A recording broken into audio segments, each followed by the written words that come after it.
हमें लाहौर से रिपोर्ट कर रही हैं और ये वो हल्का है नवाज वर्सेस यास्मीन राशिद। जी उम्मे फरवा बताइएगा क्या टर्न आउट है, बड़े मुकाबलों बाद होती है, ये हल्का सर्टनली उनमें से एक है।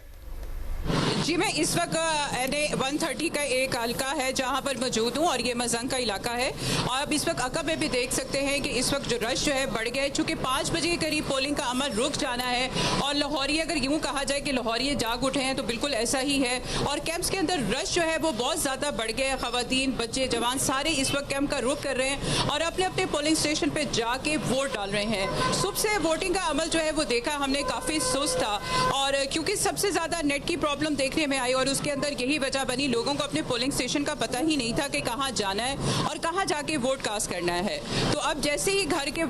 सरबराह कह ले कि घर के मर्द जो है वो गए हैं और पोलिंग का डाल के वोट कास्ट करके आए हैं तो ख़वातीन को पता चला है, तो ख़वातीन भी निकल आई हैं और इस वक्त गहमा गहमी लाहौर के अंदर जो है वो देखने में आ रही है और हर एक की अब कोशिश है कि जल्दी जल्दी वो अपना वोट जो है वो कास्ट कर ले, उसका वोट जो है वो ज़ाया ना हो। और सबसे अच्छी बात यह है कि अगर कोई एक भी डाल के आता है वोट तो अपने वो नेबर्स में जाके अपने दोस्त अहबाब को, अपने करीबियों को वो बता रहे हैं कि जी वोट डालें और ताकि अपना वोट जो है उसको ज़ाया ना करें। तो 5 बजे के बाद पोलिंग का अमल ख़त्म हो जाएगा। यहाँ कारकुन जो है वो भी काफ़ी पुरजोश नजर आ रहे हैं, उनका रश भी काफी दिखाई दे रहा है। मजंग का इलाका है, मजंग पे बड़े जबरदस्त पराठे भी मिलते हैं, लोग भी निकल आए हैं। बहुत फरवा